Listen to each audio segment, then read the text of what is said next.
All right, episode 2 of Bears Breakdown, wide receiver edition. Episode 1 was the offensive tackles. We're going to be going through position by position through the Bears and some options we have in the draft, in free agency, what may be the best position or decisions the Bears can do through each of those positions as we lead up into free agency that starts in March 11th and then into the draft in April 25th through the 27th in Detroit, Michigan. So this is episode 2. We're going to look at the Bears wide receivers.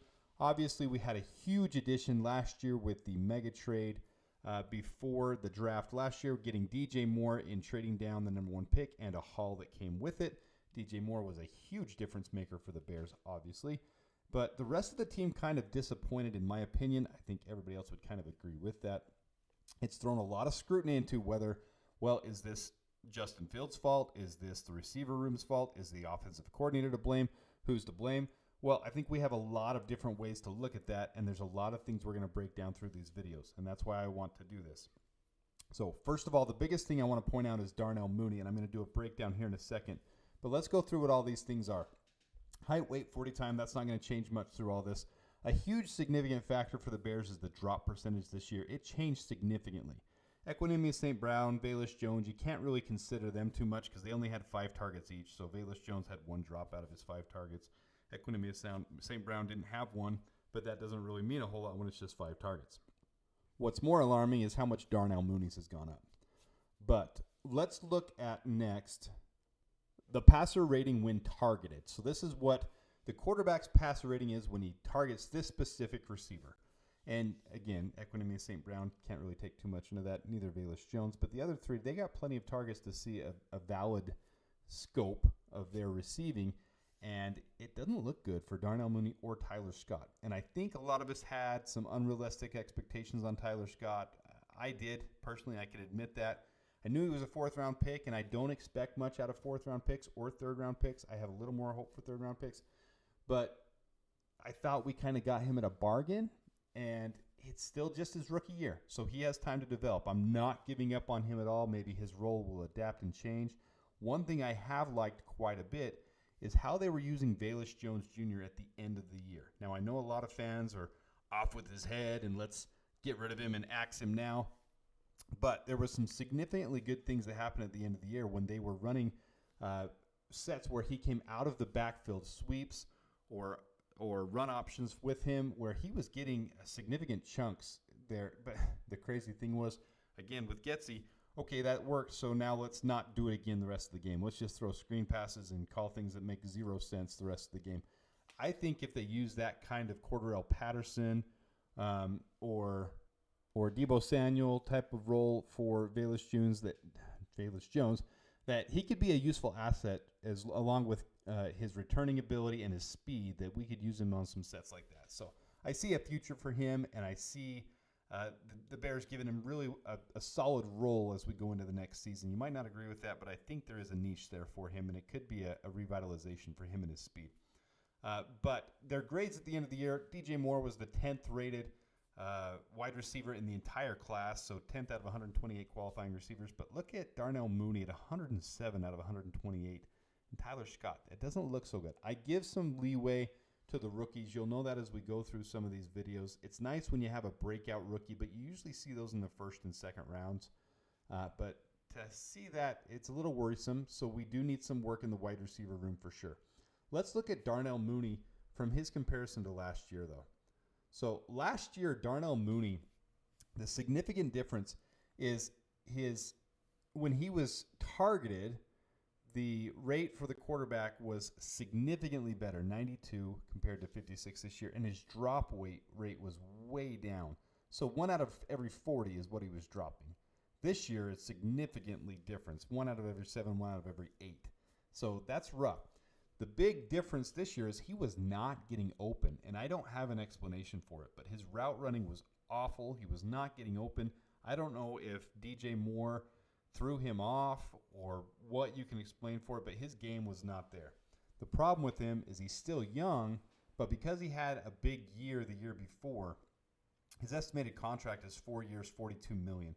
And for me, with where we're at in the rebuild, brick by brick, with the draft capital we have, that's too expensive for the risk. So I don't see the Bears making that decision to give him an extension, especially with other guys like Jalen Johnson that are very important for the Bears to make sure we have that established.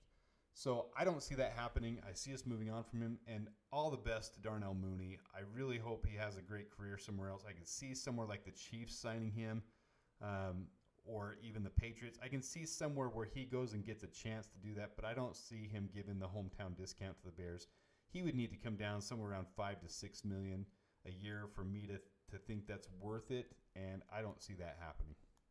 All right, so let's look at the Bears' offensive depth chart, offensive starters chart, and the big red marks right there, obviously center, and we're going to address that in another video, but 3 of those are on the weapons, on the receivers, and tight end. We're going to do a different tight end video because there's work to do there as well.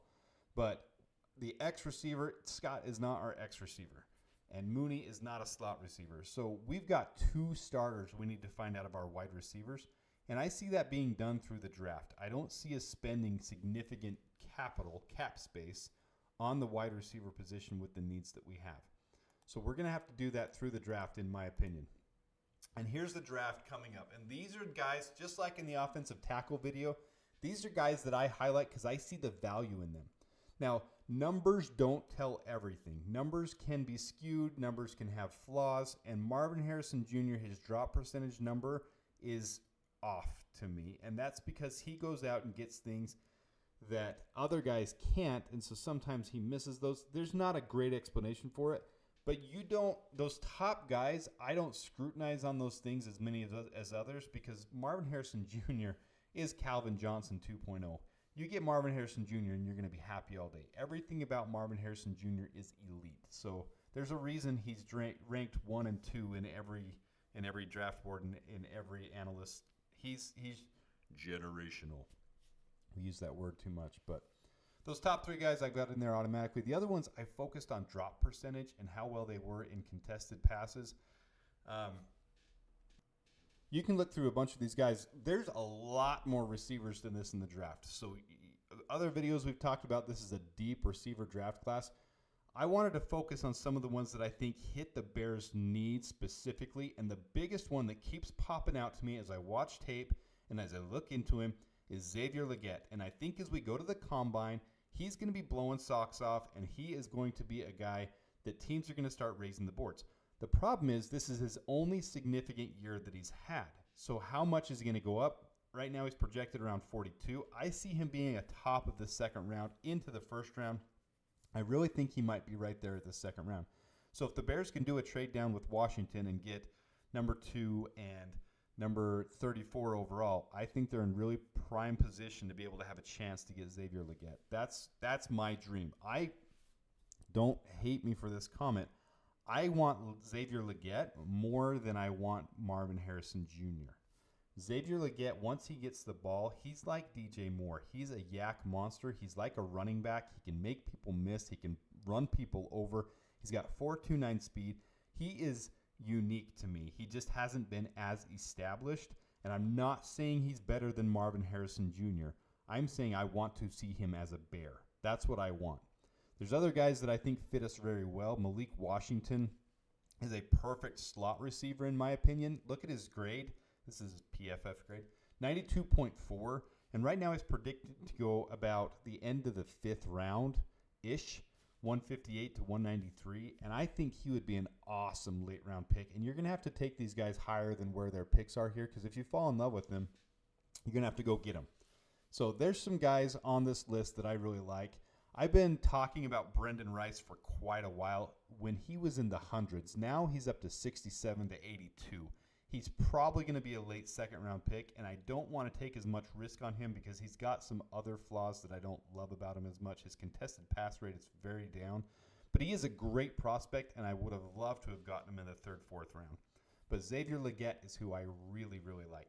Rome Odunze at 9 would be phenomenal to me. Rome Odunze is very undervalued by a lot of people because they see Marvin Harrison Jr., but Rome Odunze is a wide receiver 1 in any other draft. His drop rate is extremely low, and he gets those contested catches. He gets them like crazy. He will win the ball over 99 times out of 100. Now, obviously, that's not true because look at 74.1%.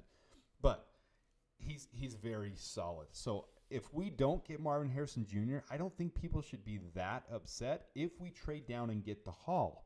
And that's what we need to remember through all this is what's the value of what we're doing in the draft and what are we trying to accomplish. Right now, our wide receiver room is pretty destitute. We have DJ Moore and Cole Kmet at tight end.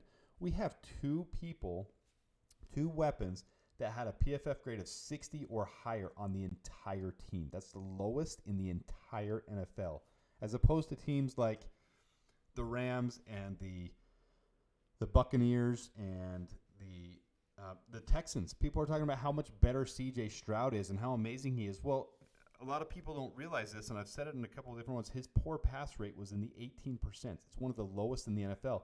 He had 7 different receivers or tight ends that had a PFF over 60 and a high contested pass rate. He was throwing Hail Marys all year long that he would chuck up there and his receivers would go get. And that's fine. It's a great game plan if you have that ability to do it. We didn't have that ability to do that. If Justin Fields did that, he'd get scrutinized. He would have been run out of Chicago. The Chicago media would have run him out the first chance they got because it's irresponsible and he's throwing picks and A, B, C, D. I mean, there's so many. We didn't have the weapons to do it. Look at the weapons that we had. This draft is a prime opportunity. So I've got a list of some of the guys that I think would be good at value at some of their positions if they fall far enough. Marvin Harrison Jr. is the one guy you can take. I don't care where we take him and we're good. If Rome Odunze is there at 9 and we haven't taken Marvin Harrison Jr., I want us to snag him. If we're focused on getting a defensive end and a tackle or some other situation, or even if we end up taking a quarterback, which everyone knows I don't agree with, but if we end up doing that and we get Xavier Legette, I am extremely happy. All right, so let's move away from the draft. Let's move on to our possible signings. And so there in the middle, it's not where it was on the other one. Major signings, no. I don't see the Bears going out and getting a major name. I don't see us getting a Mike Evans or a Curtis Samuel or anyone over $10 million. I don't see us doing that. I see us doing a value sign if we do a sign at all. We might just re-sign Equinemius St. Brown, have DJ Moore, Tyler Scott, Velus Jones, and 2 rookies if we get solid enough rookies. There's so many different avenues that this wide receiver room can go in this year that it's endless possibilities. This roster is so ready to be constructed that it excites the crap out of me. I'm so excited for this Bears team. But there's 2 guys that I see as very high value signings. And I've talked about Donovan Peoples-Jones once. I want to bring it up again because his target, got a dry cough. Sorry, I have to keep pausing it. But I didn't pause it. Anyways, the passer rating when he's targeted was only 39.4% this year. But the huge thing was that dysfunction that was happening in Cleveland, once he got traded to the Lions, that was almost 70-80. His rating, his PFF rating overall for the whole year was 52, but in Detroit it was almost 70. So even though he ended up at 115, about the same value as Tyler Scott this year, he performed so much better like the rest of his career has been in Cleveland before he went through the quarterback dysfunction they had at the beginning of the year. He wasn't there for the whole Joe Flacco thing, so he didn't get a benefit from that. But Donovan Peoples-Jones has had a solid beginning to his career, had a little rough patch, and now there's some value there in signing him because he's going to take a 1-year prove-it deal. And to do that at $2.75 million, I think is very solid. He's got a very low drop percentage. Yes, this last year is 0.00. But for his career, he's had a low drop percentage as well. And he's got decent height, 6'2", 204. He's not DJ Moore-esque, but he's big enough to be able to get his way around and even jam some of those jam coverages, get through the jam coverage. So I like Donovan Peoples-Jones. Nick Westbrook-Ikhine is very similar to Donovan Peoples-Jones and the same type of value. His drop percentage is a little bit higher, so I don't like that as much. But the passer rating when he's targeted is always very high, which shows that he gets great separation and he has good route running ability. So he would sign a similar contract. He's a little bit older. He's 26 now. He'll be 27 when the league year starts. So he's not old, but he's going to be in a prove-it deal as well. So a 1-year, $2.5 million deal. I think either of those guys, if we target them and get them on a prove-it deal, that's very good cap space usage, and it allows us to be able to sign a more important piece, which when we get to the center video, that's where I think we should be spending the majority of our money is on a veteran center. So that's my thoughts on the Bears breakdown for the wide receiver room. There's so many different options. you see my preference there, but there's really so many options for preference. I've got one A, B, C, D, E, F, G. I mean, there's so many things I would be happy with as long as we get one of the main guys in the draft. Marvin Harrison Jr. or Rome Odunze would make me extremely happy. If we end up drafting a quarterback and we don't get one of those top two guys and we end up going with a tackle or an edge on the other one, I really, really want us to somehow figure out a way to trade to get into the second round and get Xavier Legette. He, to me, is a complete game changer for the Bears with his yak and the way he bowls people over and the same type of moves that DJ Moore has. Go watch his college tape. He has the same ability. Having both those guys creating that would be just phenomenal for us.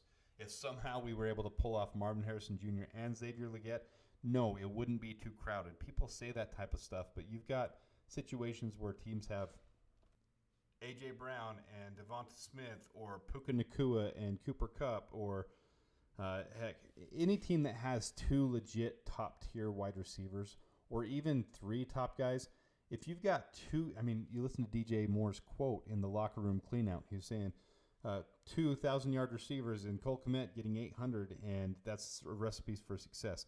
They like other options because then they're not targeting and keying on one guy. So I don't understand the narrative where people say DJ Moore is going to be unhappy if we have another wide receiver that's elite like Marvin Harrison Jr. That's the farthest thing from the truth. Success breeds success. It's reciprocity. Tongue-tied. The law of abundance. So the law of abundance, good things breed more good things. And I think that's exactly how this wide receiver room would be. So those are my thoughts on the Bears wide receiver room. Let me know your thoughts. I like this option more than any other option we're going to go through. The wide receiver room really makes me excited. I want to see what we're going to do. I hope I'm not disappointed by the end of it, and I don't think I will be. I think there's huge things coming for the Bears wide receiver room because that is a key need of focus. If we're going to be successful, if DJ Moore or if Justin Fields or the rest of this team is going to flourish, it's going to be because we have the right weapons and the right protection to be able to make it happen. If Justin Fields really wants a chance to be wide receiver one, if he really wants to have a chance to be able to show what he has coming in from college and what he's shown off in flashes and bursts, it's got to be the whole package put together, and that's going to be more weapons in the wide receiver room. Until next time, until we do the next one, appreciate you checking this out. If you haven't hit the like button, please do so. If you haven't subscribed, why haven't you? I really like doing this. I hope we can keep doing it. I hope it's a benefit. And until next time, thank you for tuning in and bear down.